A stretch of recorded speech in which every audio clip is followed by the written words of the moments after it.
ভাই যারা আমাকে দেখছেন শুনছেন দেশে ও বিদেশে সকলের প্রতি সালাম, আসসালামু আলাইকুম। আমার পরিচয়টা দেই আমি বিডিআর জিল্লুর রহমান, বাড়ি আমার বাগেরহাটে।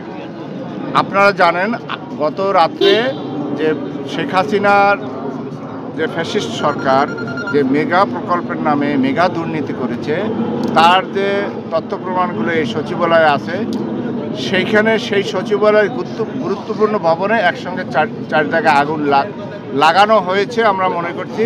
কারণ গভীর রাত্রে আগুন একসঙ্গে চার জায়গায় কিভাবে লাগে, যেমন পরিকল্পিতভাবে এটা আমরা মনে করছি।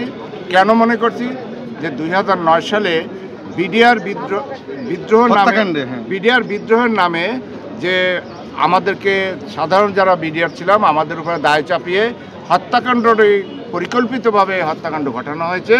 এটাও ঠিক তদ্রুপ পরিকল্পিতভাবে চৌকস সেনা অফিসারকে শেষ করার জন্য এবং বিডিআর বাহিনী ধ্বংস করার জন্য।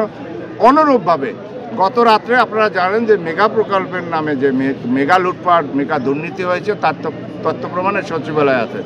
একটা মানুষের বডির ভিতরে তার ফুসফুস কলিজা হলো মেইন, যেখানে সংরক্ষণ করা থাকে কলিজার ভিতরে।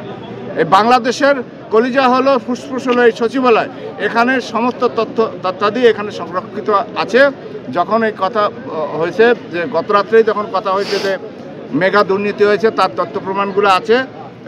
কারণ এই মেগা যে প্রজেক্টগুলো আছে, প্রজেক্টের ভিতরেই ঢুকলেই মেগা লুটপাটের তথ্যগুলো পাওয়া যাবে।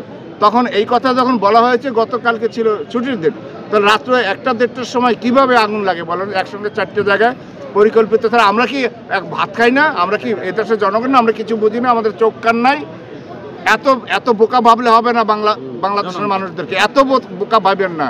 যারা শেখ হাসিনা যেমন 8 সালে একটা বীজ বপন করেছে, আওয়ামী লীগের বীজ, সেই গাছটা হয়ে অঙ্কুর থেকে ডালপালা শাখা প্রশাখা সারা বাংলাদেশে ছড়ানো আছে। সেই আওয়ামী ফ্যাসিস্ট দোসরদের সেই রয়ের এজেন্ট এখনও বাংলাদেশের সব জায়গায় আছে, সচিবালয়ও আছে। অতএব তারাই এগুলো পরিকল্পিতভাবে এই ঘটনা ঘটিয়েছে এই কারণে যে এই মেগা লুটপাটের তথ্যাদি যেন শেষ করা যায়।